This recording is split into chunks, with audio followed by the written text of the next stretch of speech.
First warm-up exercise is 10 windmills. So bending over with a flat back, arms straight out by your sides and twisting through the trunk of your body. You should not only feel a stretch down the back of your legs, even in the front of your shoulders. Don't let all your arms do the work. We want to twist through that trunk and really warm up that spine. Give me 10 windmills. Next is standing toe touches. This should not be as easy as it sounds.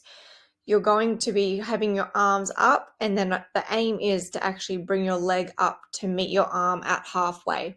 Your leg should be straight, your spine should be straight, and you should be trying to keep a strict posture.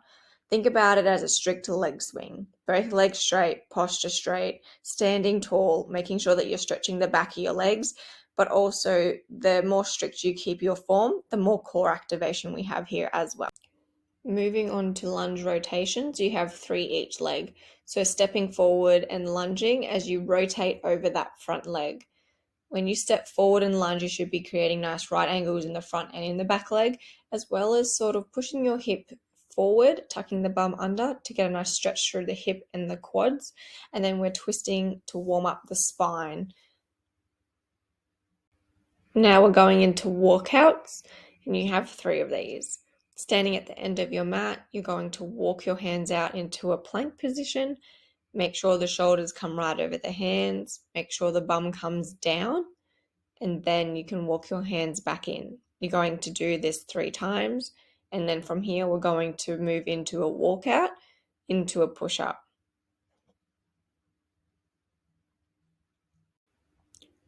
Now another 3, walking out with a push-up. Remember to walk the hands out, bring the shoulders over the hands, and if you need to, drop to your knees for your push-up. Remember good form and try not to let the belly sink down. When you do your push-up, I want you to focus on your chest coming between your hands, and your face and your chest should be aiming to hit the ground before your stomach does. Then come back up onto your feet and then walk the hands in and repeat this 3 times.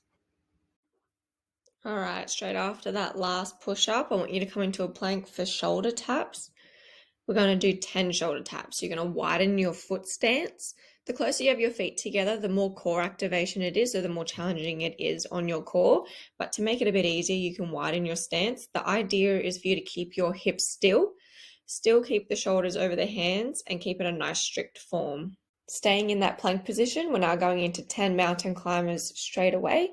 Shoulders over hands, bum down, opposite knee, opposite elbow, nice and quick, pump out 10 mountain climbers, and then you're going to walk your hands back up. Okay, laying on your back now, we're going into heel slides. On your back with your knees bent, you're going to suck in your belly and push your lower back into the ground. You're going to do 10 heel slides on one leg, and then we will move on to the next. Essentially, you are just bending and straightening your leg, but I want you to do 10 reps without your foot touching the ground. So slide the heel out slowly and then bring it back in, all whilst sucking in your belly still and keeping that lower back down on the ground. Once you have done 10 on one side, you can then go to the other. I want you to focus on that feeling of the leg extending out whilst sucking in. You will notice that your belly probably wants to push out and that your back might want to lift. This is what I want you to resist. This is what I want you to keep sucking in and pushing your lower back down whilst your leg is extended fully out. And even when you bring the leg back in, your foot should not be touching the ground for the whole 10 reps, and your belly should not be relaxing or letting go. So draw in that belly, push the back down, and nice and slow. This is a slow movement.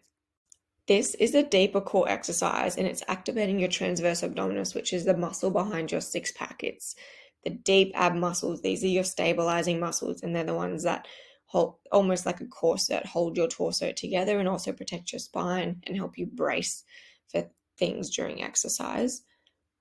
If you're not feeling it in the right spots, a thing that I like to do is, with your knees bent, laying on the ground, I want you to dig your fingers in under those hip bones. I know that sounds a bit brutal, but dig the fingers in under those hip bones, push in quite hard, obviously don't cause any pain, and then suck in your belly. When you suck in, you should feel the muscles tighten under your hips. That is your transverse abdominis, and that's the muscle I want you to be tensing. So this is why we are sucking in during this exercise, because we are tensing this muscle whilst moving, and that's strengthening it, allowing it to switch on, allowing it to activate. So this next exercise is legs only dead bug, and I would say that it is the step up from that last exercise of heel slides. It is more difficult. So laying on your back with your legs bent up at 90 degrees, you're going to be dropping one leg and straightening it. You're going to do 10 reps. However, it is harder. So if you do feel this in your lower back, there is a modification. Instead of extending the leg all the way out, you're going to be doing really light toe taps. And the closer you bring your foot into your bum for this one, the easier it is. So the longer the lever, for example, the more you straighten out your leg, or the more further that your foot moves away from your body, the harder it is. If this is causing any pain in your back, or if you're really struggling not to lift your back or to keep that belly drawn in, then I just recommend that you don't do this exercise until we strengthen that core a little bit. This is an exercise I do as a part of my warm-up routine. So it should be slow and controlled, and you have 10 in total, and it is alternating. Shaky from this exercise. So again, if you feel this one in your back, there is a modification. It's just the legs only, and just focus on your toe taps. When you're really pushing. But if you can do this one, you're going to drop down opposite arm, opposite leg. Same deal. Keep that other leg bent at 90 degrees, and it's not on the ground to get very shaky from really pushing that belly in and down into the ground. A very difficult. Try and extend the leg fully out. If you can, give me a nice pointed toe, straight leg. This is an exercise I do as a part of my warm-up routine. From the tip of your toe, so it should be slow and controlled, creating a nice straight line. Next up is dead bugs. So this is where we get our arms involved. You have 10 in total, and it is alternating. So again, if you feel this one in your back, there is a modification. It's just the legs only, and just focusing on toe taps. But if you can do this one, you're going to drop down opposite arm, opposite leg. Same deal. Keep that other leg bent at 90 degrees. Lower back on the ground, so sucking in and drawing, really pushing that belly in and down into the ground. Try and extend the leg fully out. If you can, give me a nice pointed toe, straight leg. And I want you to really reach from the tip of your toe to the tip of your fingers, creating a nice straight line. We have 10 of these, and then we're moving on to glute bridges. Okay, feel free to use a band here, but it's not necessary. We're just doing 30 glute bridges to warm up.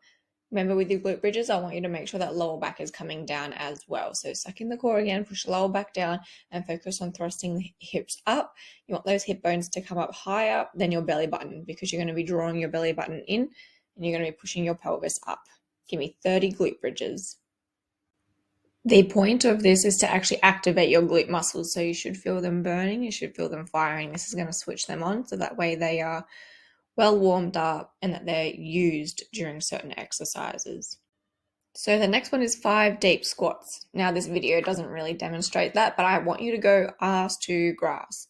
Go as low as you can, so wherever your mobility lets you go. But if you can squat all the way down to the ground into that Asian squat, please do so. This is just going to warm up your ankles, your knees, and your hips a little bit more, and just get those hips opening up, a little bit of mobility in this. It's nice and slow. It doesn't have to be anything too fast. It's mainly focusing on depth and stretching out the hips and the legs. Okay, let's do 3 burpees. I know by this point you probably are warmed up, but the point of this is to get the heart rate going. You've warmed up all the muscles in your body, but now we're going to make sure the blood's flowing and the heart is pumping. Just give me 3 burpees, get them over and done with, and then let's get started on this. Okay, let's do amazing. Let's get started on the workout, whether it's workout 1, 2, or 3, or you're going for a jog. You can do this warm up before every workout. Think about it as your pre-workout ritual. It's something that's going to get you prepared and get your mindset primed for the workout.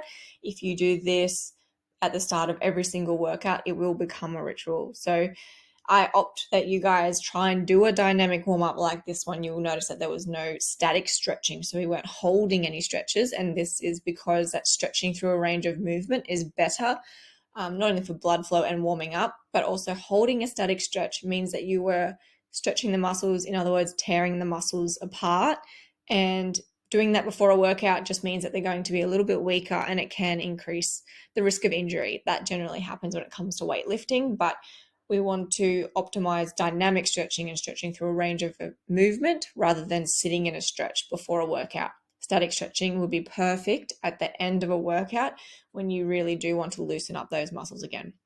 But let's get started. Smash it out, guys. I hope that this dynamic warm-up really helps you get into your workout and that all your muscles are activated and ready and firing to go.